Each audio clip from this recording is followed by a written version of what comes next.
Welcome back to ನಳಿನಾಜ YouTube channel. So ಇವತ್ತು ನಾವಿದ್ದೀವಿ ಮೆಕ್ಕೆಜೋಳ ಬೆಳೆದ ರೈತರ ಜೊತೆ. ಈ ಮೆಕ್ಕೆಜೋಳನ ಯಾವ ರೀತಿ ಒಣಗಿಸ್ತಾರೆ ಅಂತ ಕೇಳೋಣ ಬನ್ನಿ. ನಮಸ್ಕಾರ ರೀ. ನಮಸ್ಕಾರ, ಹೇಳ್ರಿ. ಈ ಬಗ್ಗೆ ಸ್ವಲ್ಪ ನಮ್ಮ ವ್ಯೂವರ್ಸ್ಗೆ ಮಾಹಿತಿ ಬೇಕಿತ್ತು ರೀ. ಹೇಳ್ರಿ. ನಿಮ್ದು ಯಾವ ಊರು, ಯಾವ ಡಿಸ್ಟಿಕ್ಕು? ನಮ್ಮದು ಅಮ್ಮನಕೇರಿ, ಕೂಡ್ಲಿಗಿ ತಾಲೂಕು, ಬಳ್ಳಾರಿ ಜಿಲ್ಲಾ.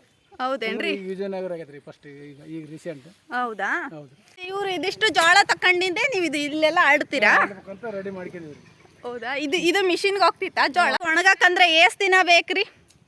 5 ದಿನ ಬೇಕು ನೋಡ್ರಿ. ಬಿಸಿಲು ಇತ್ರ ಬಿಸಿಲಿದ್ರೆ 5 ದಿನ. 5 ದಿನ ಬೇಕು.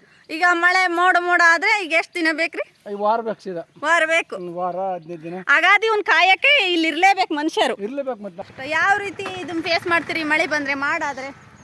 ಎಲ್ಲ ದುಂಡಿಗಳಕ್ಕಂದು ಪಾಟ್ ಹಾಕ್ಬೇಕ್ರಿ, ಪ್ಲಾಸ್ಟಿಕ್ ಅದವಲ್ಲ. ಹೌದೇನ್ರಿ?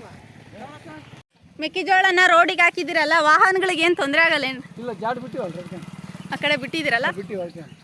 ಆಲ್ಮೋಸ್ಟ್ ಆಲ್ ನಿಮ್ಮ ಊರಲ್ಲಿ ಎಲ್ಲ ರೋಡಿಗೆ ಹಾಕಿದ್ದಾರೆ ಜೋಳ. ರೋಡಿಗೆ ಬರೋ ನಮ್ಮೂರೆಲ್ಲ ಹೀಗೆ ಅವ್ರಿಗೆ ಲೇಬರ್ಗೆ ಅರ್ಧ, ನಮ್ಗೆ ಅರ್ಧ. ಲೇಬರ್ಗೆ ಅರ್ಧ, ನಿಮಗೆ ಅರ್ಧ. ಏನು ಉಳಿಯಲ್ಲ ಇದು. ಏನು ಉಳಿಯಲ್ಲ. ಈಗ ಮತ್ತೆ ಆದ್ರೂ ಮಾಡ್ತಿದ್ದೀರಲ್ಲ ನೀವು. ಮತ್ತೆ ಹೊಲ ಐತಲ್ಲ, ಅದನ್ನ ಬೀಳ್ಬಿಡಕೇನ್ರಿ ಮತ್ತೆ. ಸೊ ಅದನ್ನ ಬಿಡ್ಲಾರ್ದೆ ನೀವು ಈಗ ಮೆಕ್ಕೆಜೋಳ ಬೆಳೆಯನ್ನು ಬೆಳೆದಿದ್ದೀರಿ. ಇದು ಒಂದೇ ಬಿಸ್ನೆಸ್ಸಾ ನಿಮ್ಮದು? ಇಲ್ಲ, ಆಯ್ತು. ಇನ್ನು ನಾನಾ ಥರ ಬಿಸ್ನೆಸ್ ಉಳಿದ, ಇನ್ನು 2-3 ಅದಾವ. ಹೌದಾ? ಇದು ಎಷ್ಟು ಕ್ವಿಂಟಾಲ್ ಆಗ್ಬೋದ್ರಿ ಅಂದಾಜು? ಒಂದು 25 ಕ್ವಿಂಟಲ್ ಆಗ್ಬೋದು ರೀ. ಈಗ ಮಾರ್ಕೆಟ್ ರೇಟ್ ಏನೈತ್ರಿ?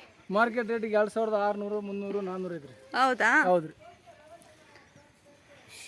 ಈ ಮೆಕ್ಕೆಜೋಳ ಒಂದೇ ಬೆಳೆದಿದ್ದೀರಾ, ಬೇರೆ ಏನಾದರೂ ಬೆಳೆದಿದ್ದೀರಾ ನಿಮ್ಮ ಹೊಲದಲ್ಲಿ? ಜೋಳ ಹೈಬ್ರಿಡ್ ಜೋಳ. ಹೌದ್ರಿ. ಅದು ಇನ್ನು ಅಲ್ಲಿ ಪ್ಯಾಟಿಗೆ ಹೋಗ್ಯವ್ರಿ ಅವರೇ. ಹೌದಾ? ಅದು ಏನಾತ್ರಿ ಮಾರ್ಕೆಟ್ ಅದು 2800 ಆತ್ರಿ.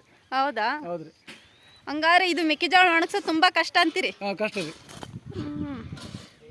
ನೋಡಿದ್ರಲ್ಲ ಹೇಗಿತ್ತು ಮೆಕ್ಕೆಜೋಳ ಬೆಳೆದ ರೈತರ ಕತೆ ಅಂತ. ಸೊ ಈ ನಮ್ಮ ವಿಡಿಯೋ ಇಷ್ಟ ಆದರೆ ಪ್ಲೀಸ್ ಲೈಕ್ ಮಾಡಿ, ಶೇರ್ ಮಾಡಿ, ಹಾಗೆ ಸಬ್ಸ್ಕ್ರೈಬ್ ಮಾಡ್ಕೊಳ್ಳೋದನ್ನ ಮರಿಬೇಡಿ. ಮತ್ತೆ ಸಿಗ್ತೀನಿ ನೆಕ್ಸ್ಟ್ ವಿಡಿಯೋದೊಂದಿಗೆ.